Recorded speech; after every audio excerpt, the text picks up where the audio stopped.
Mr. Messy was the messiest person you've ever met in your whole life.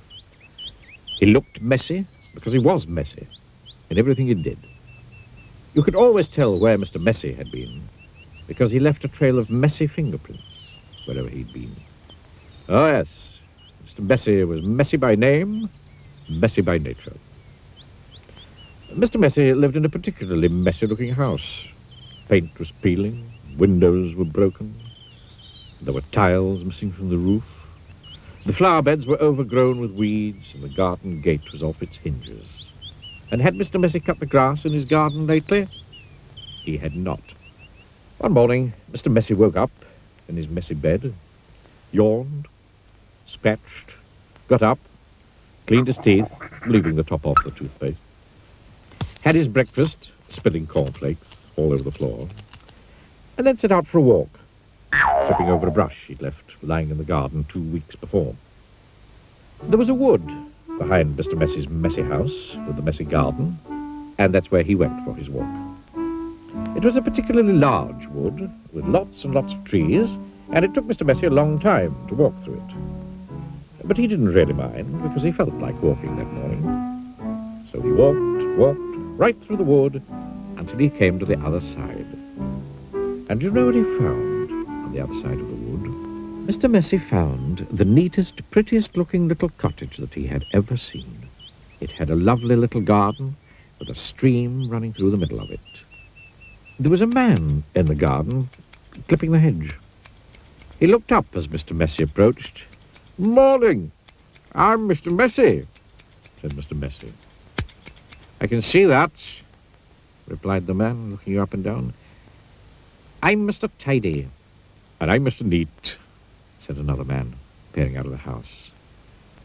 "Tidy and neat," said Mr. Tidy. "Neat and tidy," said Mr. Neat. We're in business together," explained Mr. Tidy. "And the people who own this house have asked us to do some work for them." "What sort of work?" asked Mr. Messy.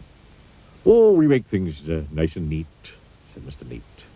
"Tidy things up," added Mr. Tidy. Perhaps we could come along and do some work for you," said Mr. Neat, looking at Mr. Messy, who was looking even messier than usual that particular morning.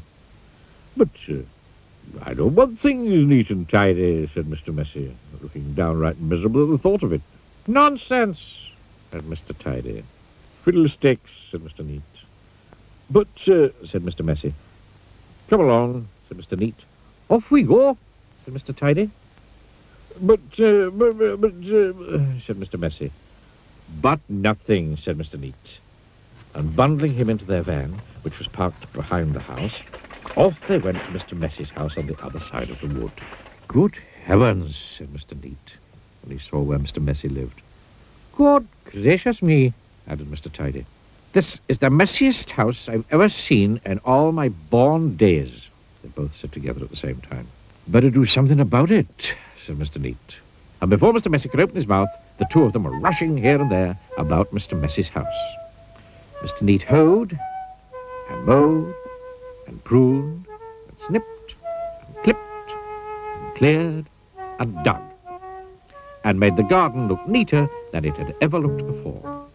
Mr. Tidy cleaned and primed and rubbed and painted and mended and made the house of Mr. Messy look tidier than it had ever looked before. Then they both went inside the house. "Good heavens," said Mr. Neat for the second time that morning. "Good gracious," said Mr. Tidy for the second time that morning. And then they set about cleaning the house from top to bottom. They brushed and swept and polished and scrubbed and made the inside of the house look neater and tidier than it had ever looked before. "There we are," said Mr. Tidy. "All finished," said Mr. Neat. "Tidy and neat," said Mr. Tidy. "Neat and tidy," said Mr. Neat. Mr. Messy just didn't know what to say. Then they both looked at Mr. Messy.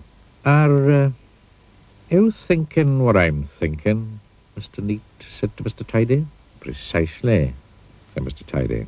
What we're both thinking, boy," they said together to Mr. Messy, "is that Now the house is so neat and tidy. You are much too messy to live in it. But, said Mr. Messy. But whatever Mr. Messy said was no use, and Mr. Neat and Mr. Tidy whisked him off to the bathroom upstairs. It had been the messiest room in the house, but now, of course, it was as bright as a new pin. Then Mr. Neat got hold of one of Mr. Messy's arms, and Mr. Tidy got hold of the other arm, and they picked him up and put him straight into the bath. Mr. Messy wasn't used to having baths. Mr. Neat and Mr. Tidy washed, and brushed, and cleaned, and scrubbed, and combed Mr. Messy until he didn't look like Mr. Messy at all. In fact, he looked the opposite of messy. He looked at himself in the mirror. You know what I'm going to have to do now, he said in a rather fierce voice. Mr. Neat and Mr. Tidy looked worried. What are you going to have to do? They asked Mr. Messy. I'm going to have to change my name, said Mr. Messy. And they chuckled. And Mr. Neat and Mr. Tidy chuckled. Then Mr. Messy laughed. And Mr. Neat and Mr. Tidy laughed. And they all laughed together and became the best of friends.